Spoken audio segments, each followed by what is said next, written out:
honey, honey. You are my candy girl, and you got me. My God, what have I gotten myself into?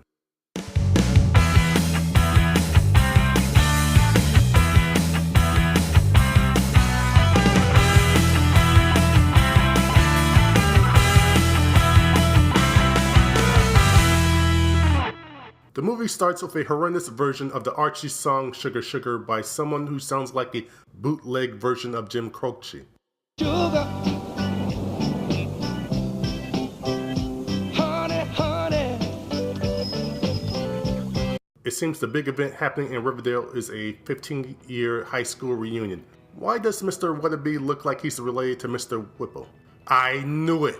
For the next 5 minutes, we jump around to see how the characters are now. Veronica is still spending daddy's money wantonly and has been divorced about 3 times. Betty is a grade school teacher who's wearing a very questionable skirt with a fiance who looks like a discount Fisher Stevens.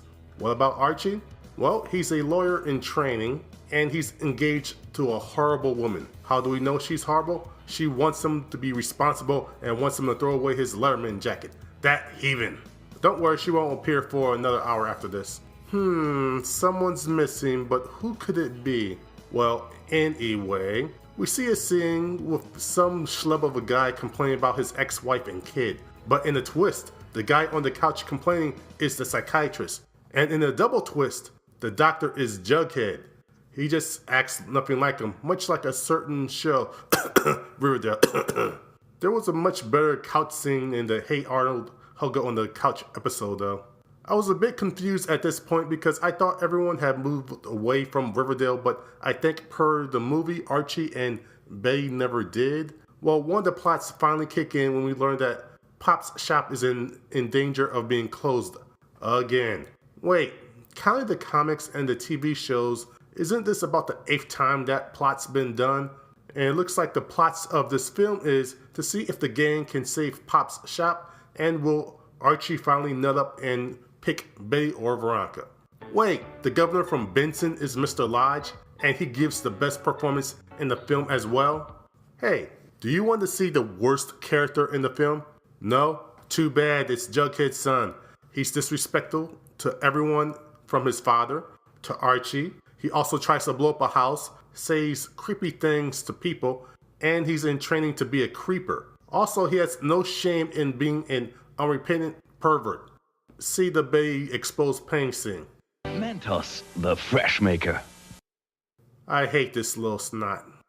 I will admit, once Mr. Lodge is introduced into the film, the other actors start resembling the comic book characters. At about 30 minutes in, we learn that Reggie owns the building that Pop's shop is in and that he's evicting Pop. Archie confronts him and Reggie offers to pay for a new place for Pop and pay for his moving expenses. That actually makes sense and Pop would still be able to stay in town. Reggie and Pop get what they want, so why is this a problem? Wait a minute, Mr. Lodge is the big money behind Reggie?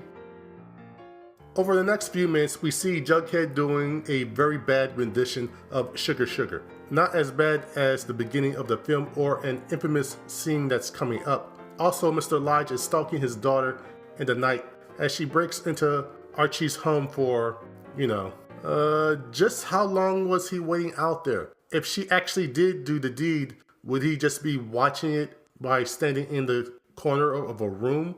Also, what's his odd fascination with baseball? Strike 1. Strike 2. Strike 3. On a side note, the wig on Lauren Holly's head is ridiculous. At about 45 minutes in, I realized something important.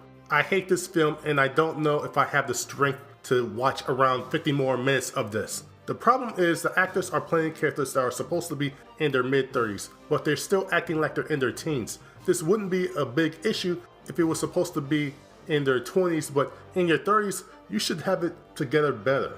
Well, after an Archie and Betty near kiss tease, we see Mr. Lodge put his plan into motion to kill Archie. We get about 2 minutes of the laziest, uncontrollable car destroying everything in its path to the tune of The Barber of Seville. What? All this leads to a courtroom scene to save Pop's shop. I have to admit I didn't see that coming. Well, after that, Veronica throws a tantrum and we get a quick Archie-Veronica scene that's ADR'd horribly.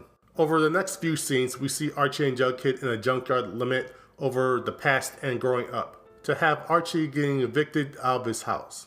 This all leads to an infamous scene. Okay, so it's the early 1990s and a father is trying to bond with his son. How do you think he will do it? A sincere heart-to-heart. B, over old comic books. C, over a mutual love of a sport or a collectible. No, it's D, a horribly deliciously cheesy rap and dance that's been set up since the start of the film.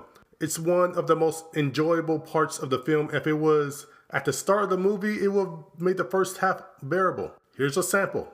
Enjoy. I kissed you, girl. Never knew how sweet a kiss could be. Then you laid your ever-loving stuff on me. Shaking that stuff. I'm gonna rock the world complete. Rock it, move it, groove and say what? Pour a little sugar on it. The one thing I do hate about this scene is from this point on, we're supposed to like the boy now. No, I'm not gonna forget everything he did in the past hour.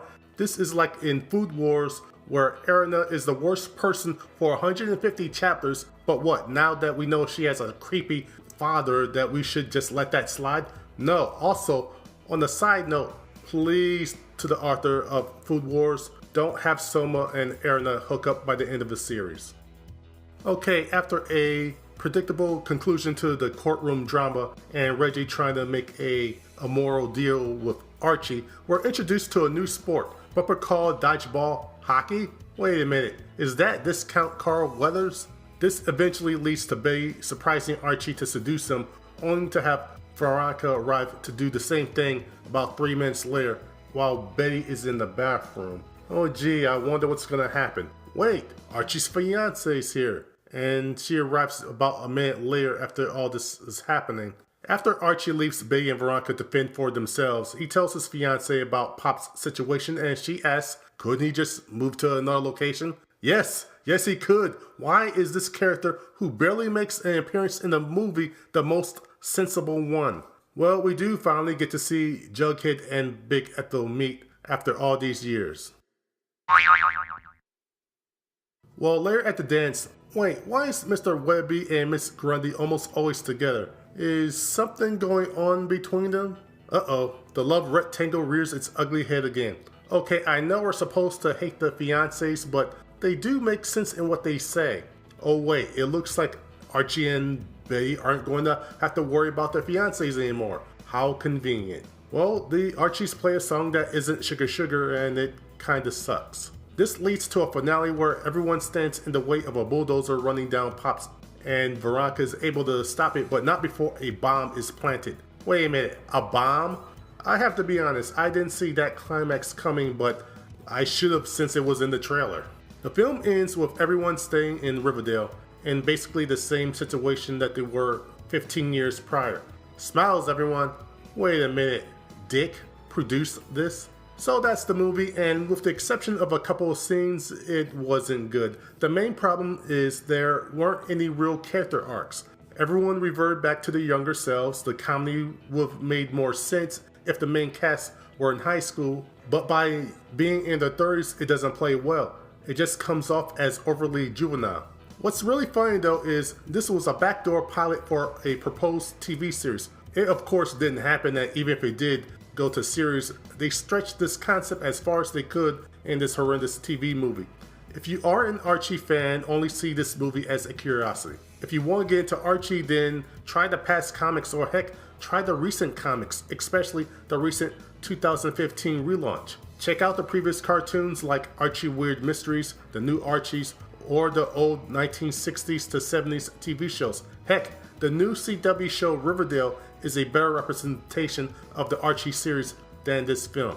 Well, that's it for now. Until next time, please read more comics from around the world and watch more 2D and stop motion animation.